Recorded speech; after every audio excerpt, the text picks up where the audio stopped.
What's up, everybody? Life's Apprentice. I've gotten a few requests to do a video about how to do a closed valley, and I just haven't gotten around to making it. So today, that's exactly what we're going to be doing. We got a valley right here coming up and a valley over there, but I'm going to be showing you this valley right here. This is as simple as a valley gets. I'm going to show you how we do it. Alright, so we're going to do a closed valley here. We have our starter down, which is a standard practice.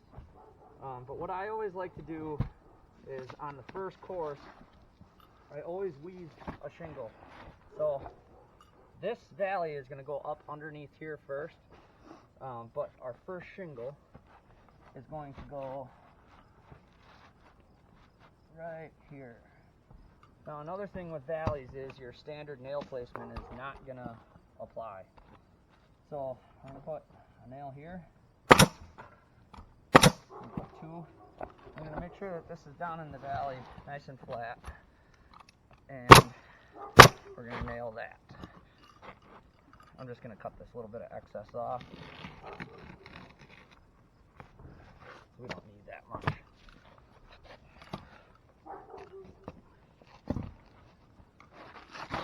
Now, when you're doing a valley, there's lots of ways to do it, but I like to have, and most manufacturers are going to recommend that you have 12 to 18 inches from the valley up. So right here we have about 16 inches or so. So we're going to use our normal, pretty standard nail placement, but we do not want to nail in the valley. I'm going to put a nail there, I'm going to put a nail there, about a foot apart. That gives me enough to give my 6-inch offset. And then we're going to nail this. Now this is not important where you nail it, because this is all going to end up covered up. So we're going to continue that.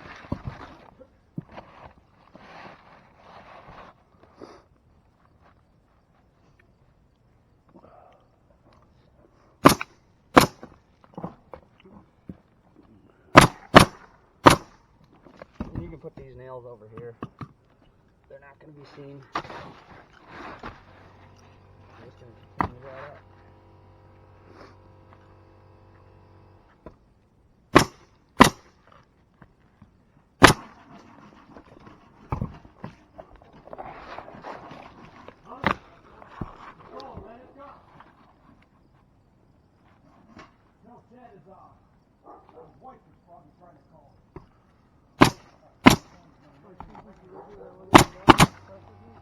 So there you can kind of see how our offset's going to work. We're going to continue that process all the way up to the peak. So I'll show you when we're all done. You can see we have our first course run through the valley. Now, not every roof are you going to be able to do this offset without cutting. Especially on a steeper roof, these are going to not be wide enough. On this roof, it's pretty much perfect, so we don't have to cut them, but you want to make sure that your offset stays about 6 inches. So the other thing I didn't explain is when you're doing a valley, there are certain reasons why you're going to go up one side and vice versa. So this one here, you can see this peak is diving into the main roof. So in general, I'm going to start on the smaller roof, and I'm going to run the shingles up onto the bigger roof. If you're doing a dormer, which this is a little big to be a dormer, but if you're doing a dormer where the peak is diving into the main roof, you're almost always going to want to run this side up underneath this side, like this. Sometimes if you have multiple pitches on a roof, you're going to run whatever is the lowest pitch, you're going to run your valley up underneath the steeper pitch, not the opposite way. So say this was like a 12-12 and this was a 4-12. We would never want to run the 12-12 up the 4-12. We would run the 4-12 up underneath the 12-12. So we have all these on, and the next thing we're going to do is we're going to snap a line and we're going to start working on this side. Another thing, when you get up to the peak here, where this peak meets, I just take a knife and I'm just going to cut that, just like that. You can see. So we have our line snapped. I don't know, you guys can see that pretty well. I hold it, say here's the center of the valley, I hold it like 2 to 4 inches on this side. I don't want it directly in the valley. I want it up just a little bit. So we have a nice straight line running down there. We'll show you what we do next. So here's our next step. We're going to run a shingle on our line. And you're going to nail it on the tar line. Nail placement is not really that important on this as long as you're on that line.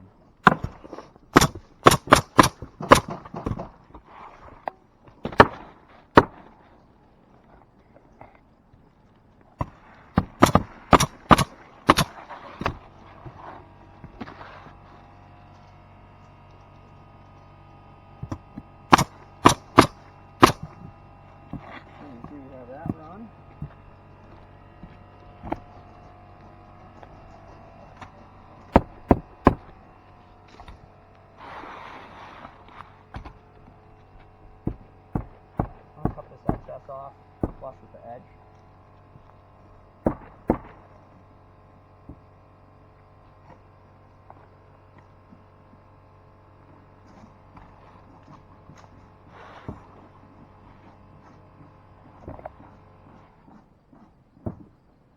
I'm going to start running shingle.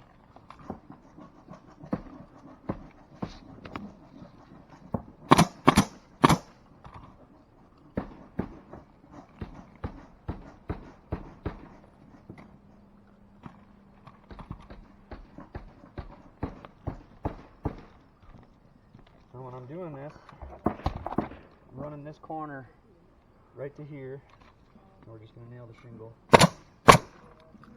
You'll see how it works when we get the full ones.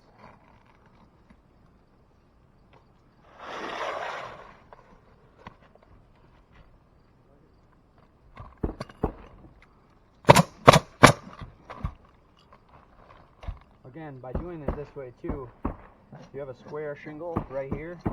And when you nail this edge, you're far enough out of this valley. You never ever want to nail anywhere near the valley. You want to stay at least 8 inches away. I'm just going to keep doing this till we get to a full shingle.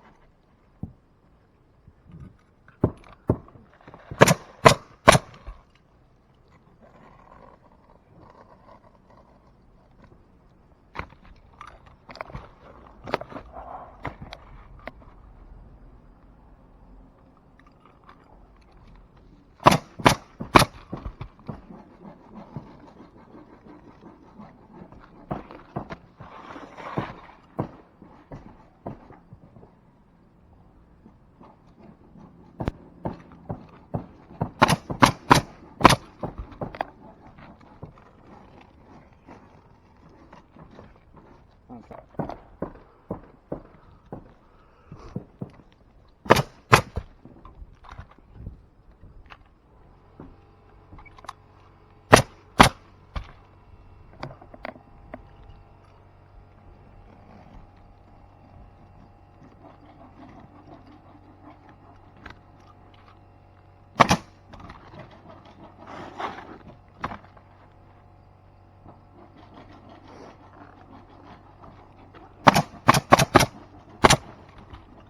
Now that we're at full shingles, we're just going to keep the normal nail placement, and by doing this on this pitch, in this situation, our offset is pretty much perfect, so we don't need to do anything other than just keep working our way up.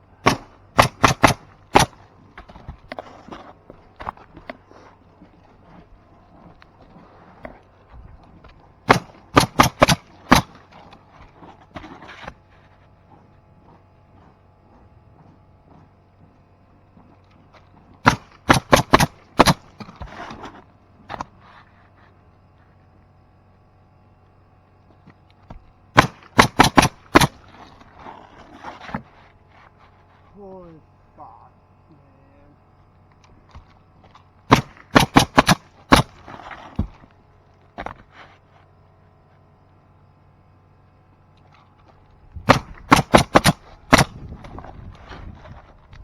Oh, this is good right there.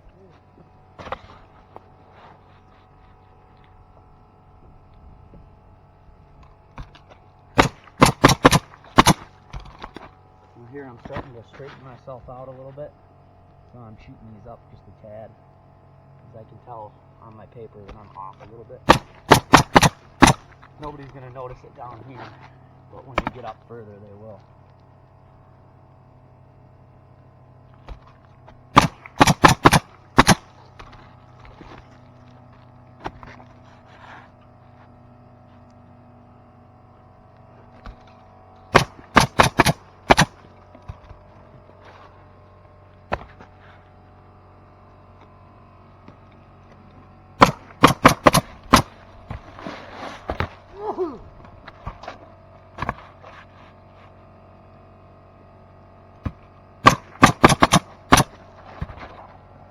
We're doing all these.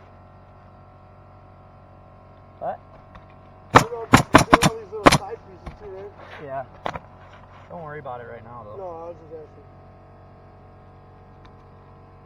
So here we peaked our tar paper. So I know that this tar paper is pretty straight to the peak. So I have to adjust a little bit. Just slowly.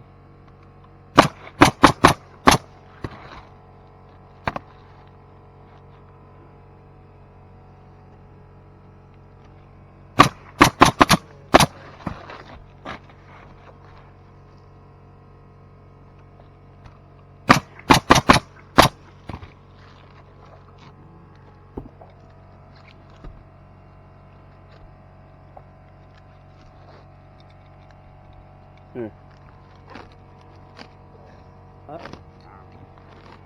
I got it. Let him watch me struggle on it.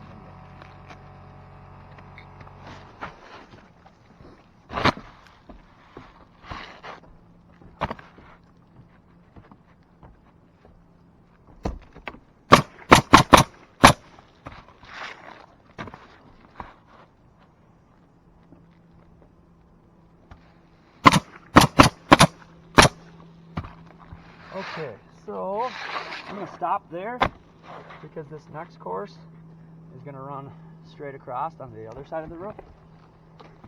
So that's essentially it. So here you can see what it looks like going down, and now we're just going to continue shingling as normal. Alright, well that's basically it. It's pretty simple the way that we do it.